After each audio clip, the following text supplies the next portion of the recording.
Kaya ka nade-depress kasi kulang ka sa pananampalataya. Hindi ka kasi nagbabasa ng Bible, hindi ka nagpe-pray, o wala kang tiwala sa Diyos. Yan po yung madalas sinasabi ng mga Kristiyano sa mga nade-depress. Pero mga kapatid, lilinawin ko po, hindi po sa lahat ng pagkakataon yan yung mga dahilan kung bakit nagkakaroon ng depresyon ng isang tao. Kasi mga kapatid, kaya nagkakaroon ng depresyon ng isang tao kasi tao lamang siya. Meron siyang limitasyon. Tandaan niyo po ito mga kapatid, bilang mga tao, merong hangganan yung lakas natin. Limitado lamang tayo, kahit na gaano pang kalakas yung pananampalataya natin sa Diyos. Kasi mga kapatid, kung gano'n, dapat yung ilang lingkod ng Diyos hindi dumaan sa depresyon. May ilang mga lingkod sa Bible na makikita po natin doon, dumaan sila sa depresyon. Ibig sabihin po niya mga kapatid, mga pinili na ng Diyos yon, mga propeta ng Diyos. Pero makikita po natin na depressed pa rin sila. Halimbawa na lamang po, si Prophet Elijah. Alam naman po natin na itong si Prophet Elijah, pinili siya ng Diyos. Malakas na propeta yan, nakakagawa ng himala sa pamamagitan ng ating Panginoong Diyos. Nakapagpabagsak pa po siya ng apoy mula sa langit. Talaga makikita po natin dito na naging kagamit-gamit itong si Elijah na lingkod ng Diyos. Sa kabila po ng maraming paggamit sa kanya ng Panginoon at sa kabila ng maraming tagumpay na natamasan itong si Elijah, dumating pa rin siya sa punto na siya ay na-depress. At hindi lang po basta depression, dumating siya sa point na gusto niya nang matapos yung buhay niya. Basahin po natin yung 1 Kings chapter 19 verse 4. Pagkatapos ng maghapong paglalakad, ay naupo siya sa ilalim ng isang puno at nanalangin ng ganito, Yahweh, kunin na po ninyo ako. Ako po ay hirap na. Mabuti pa pong mamatay na ako. Nangyari po yan mga kapatid, hindi dahil mahina siya. Sa totoo lang, alam naman natin, napakalakas ng propeta na ito. Nangyari po yung ganyang pagkakataon sa buhay niya kasi nanghihina rin po siya. Tao rin po siya. At hindi lang po si Prophet Elijah, actually si David. Kilala naman po natin si David, siya yung tumalo kay Goliath. Naging hari po siya ng Israel. At sinabi po ng Biblia na siya yung man after God's own heart. Ganun po siyang kalapit sa Diyos. Pero kung babasahin niyo po yung mga awit o yung mga tula na ginawa niya, punong-puno po ito ng panaghoy. Ilang ulit po siya na umiyak sa kanyang mga awit.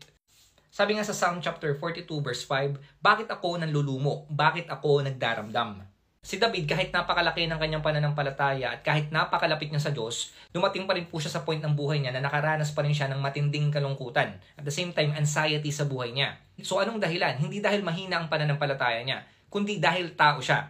Ngayon mga kapatid, kung titingnan din natin, sa totoo lang, yung ating Panginoong Kristo mismo, dumaan din siya sa napakatinding emotional stress. Malapit na po siyang ipako, dun po sa Garden of Gethsemane, makikita natin na dumating siya sa punto na yung pawis niya ay naging dugo. Yun po ay sign ng matinding emotional stress. Ibig sabihin po no, napakahirap ng pinagdadaanan niya sa kanyang loob.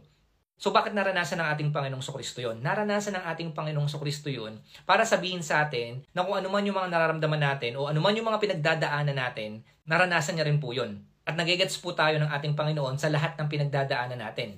Nakaka-relate po yung ating Panginoong Kristo dahil siya mismo naranasan niya rin po yung napakatinding emotional stress. So nakita niyo po mga kapatid dito, napakatinding propeta, hari ng Israel at higit sa lahat yung ating Panginoong Kristo. Dumaan sila sa anxiety, depression at kahit na po emotional stress. So nakita po natin mga kapatid, sila ba yung mga tao na walang pananampalataya? Sila ba yung mga hindi nananalangin sa ating Panginoon? Sila ba yung hindi sumusunod sa salita ng Diyos? Sa totoo lang, sila po yung pinakamatitinding mga lingkod ng Diyos. Pero bakit naranasan po nila yung matinding depression?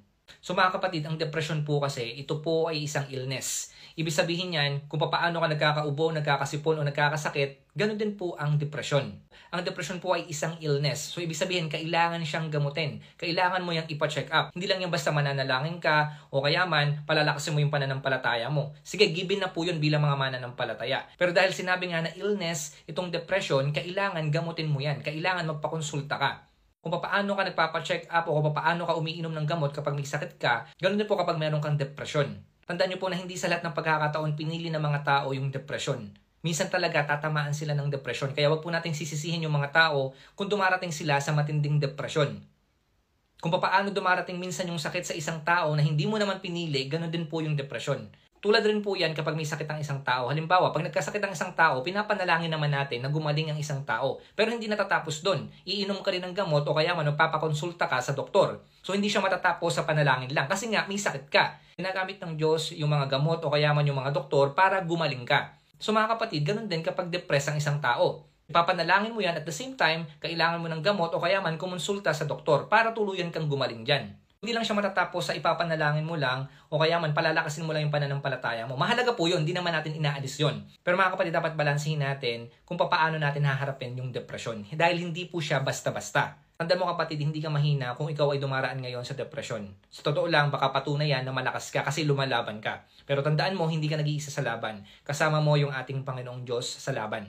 Tandaan mo na ang Diyos hindi ka lang kayang pagalingin yan physically. Kaya ka rin pagalingin ng Panginoon mentally. Sa lahat ng aspeto ng buhay mo, lumapit ka lang sa Panginoon at kung anong kalooban ng Panginoon sa buhay mo, yun ang sundin mo. Tandaan niyo po mga kapatid na ang depresyon, hindi ito biro. Hanggat maaari, ingatan natin yung ating mga pananalita, ingatan po natin yung mga kinikilos natin, lalo na po pagdating sa social media.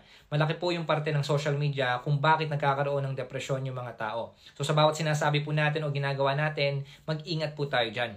Dahil hindi natin alam baka tayo nagiging sanhi ng depresyon ng ibang tao. So kapag meron po kayong kilala mga tao na dumadaan sa depresyon, huwag niyo sabihin na emosyon lang yon o pag-iinarte lang nila. Hindi po natin alam yung pinagdadaanan nila. Ang pinakamahalaga ay panalangin po natin sila. At higit sa lahat, tulungan natin sila, samahan po natin sila at ipakita natin na nandito tayo para suportahan sila at ipanalangin sila. Paalala po natin sa kanila na meron pang pag-asa at nandyan po yung ating Panginoong Kristo para tulungan sila.